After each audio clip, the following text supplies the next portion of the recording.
Welcome back to the Lanterne Rouge Cycling Podcast with Benji Naesen for the preview of the World Championships individual time trial, men and women. If you're listening on podcast players, there'll be separate YouTube videos. I've had some camera issues. Don't even talk to me about it if you're watching on YouTube. And the women's is on the Monday, which we'll get into now, which has a 30-kilometer course, which is quite long, actually, quite a long TT for the women compared to their normal in stage races, how long their TTs are. There's two intermediate time checks, like 7Ks apart in the middle.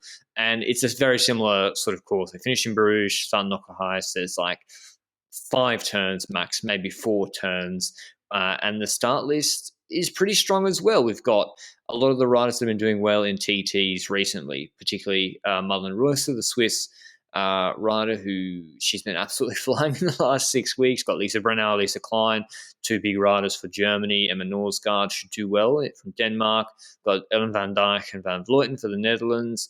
And Amber Neben, who I think is like 47 years old. Hope I'm not 46 years old. I apologize, for the USA. I think she came top 6 at the Olympics. She's really, really good. So she should top 10 here as well. But are you going with the recent form here, Benji, with Reuser? Because it's not just been the European Championships where she's done well. Well, based on her performances of the last few months, let's take a look at it very swiftly. She won the European Championships ahead of Ellen van Dijk and Lisa Brennauer. Then after that, before that, we had Strategy Challenge. We had a mountain time trial there. Van Vleuten beat her there, 20 seconds only on Reuser on a mountain parcours. So I dare to say that it was the mountain parcours that did it for Van Vleuten and not necessarily the time trial aspect to it. Then the Simac Ladies Tour, she was fast again on a completely flat time trial of 17 kilometers ahead of Ellen van Dijk and Chantal van den Broek-Blaak, the likes of Elisa Klein, top 5 there as well. Then we look at Olympics, Van Vleuten winning on a hilly parcours once again, but a minute ahead of Marlen Reuser. I would dare to say that Olympics was the best form of Van Vleuten compared to the period after it. So I would think that Marlen Reuser is the perfect candidate to win on the parcours that we have, which is completely flat. There's only one difference really in this parcours is that we don't go twice through Datsele compared to the men's parcours.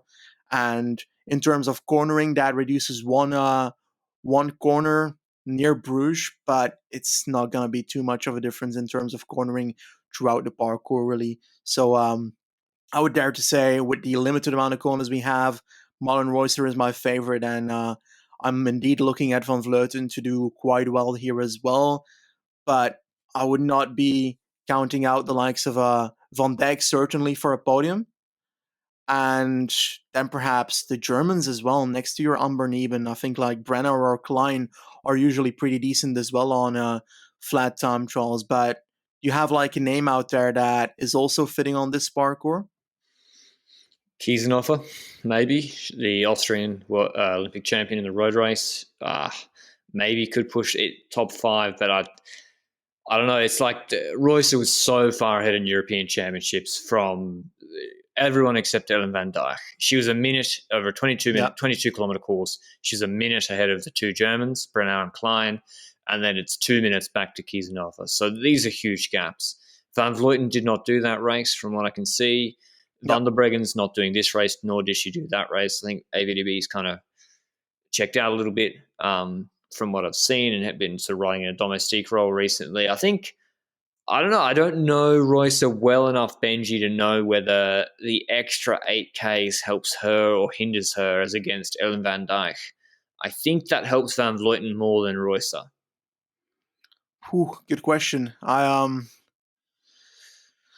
Difficult one to answer, but I also don't think that those 7 kilometers will be the end of the world for Reuser in that aspect. So I'd still stay in the camp of Reuser.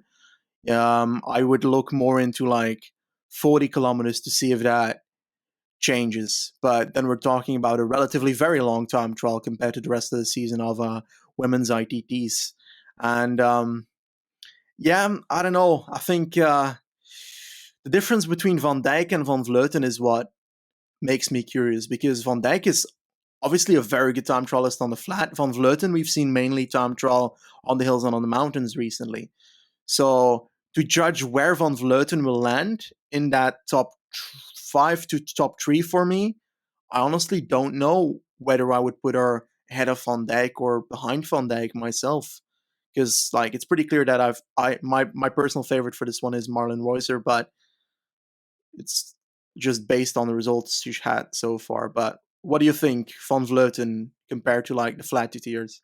It's hard to say because, Olympics 56 seconds into Royce, but that course, as we said many times for the men's race, was a very, very hilly 22K course.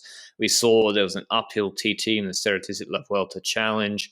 Van Vleuten beat Royce, but by less than we expected, actually, and Van Vleuten was riding, both of them were riding with a lot to gain because Royce had taken a big advantage in the stage before from a breakaway on Van Vleuten in GC.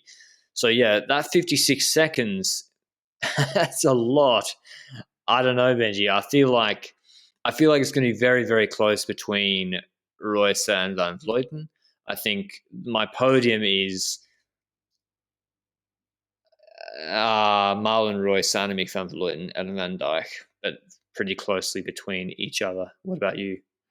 When it comes to my podium, I've got in first spot Reusser, second spot I'm gonna go Alan van Dijk, and third spot I have to say Van Vleuten, don't I? I think Van Vleuten. You have to. and then the next two riders, I don't know, Brennauer lock for top 5. I would expect personally.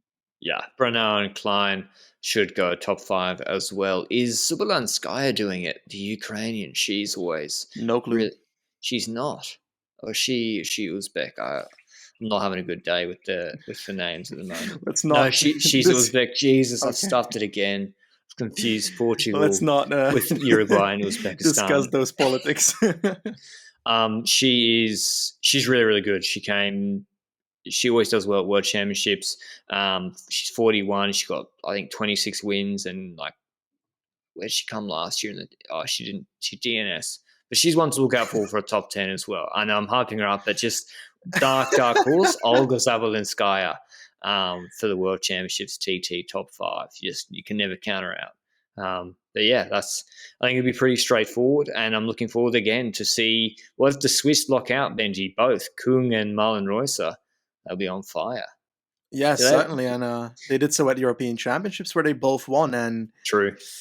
Perhaps if one fails, the other fails automatically. It's just part of the game, and it's the Swiss chain. And if it doesn't work out, then so unfortunate. But honestly, I'm looking forward to see what happens here. I tend to enjoy these women's ITTs as well, and I am very much looking forward to the road race afterwards as well for both women's and men's races. So we are crossing the golden country of West Flanders for this time trial. So enjoy it while it's on the screen. I will also enjoy it from my couch because I can watch way more from my couch. Oh, you're not going to watch? Probably not. Speaking of separatist politics there, Benji referring to West Flanders as a country in itself. Bit of some spicy action there. And I'd also been in Catalonia over the weekend. Country of farmers, I represent. Jesus. I mean, if Evenepoel wins the TT and Wout van Aert wins the road race, Belgium, surely you get a national holiday. Is cycling that big there? Like, how crazy would it be? Cycling is pretty big, yes. It would be pretty crazy, but there's no way in hell they're putting a national holiday for that. Like, football is still the most popular sport in Belgium, unfortunately. The wisdom of many is not at the level that we hope for. We would hope that cycling is indeed the religion of Flanders, but unfortunately it's not always like that.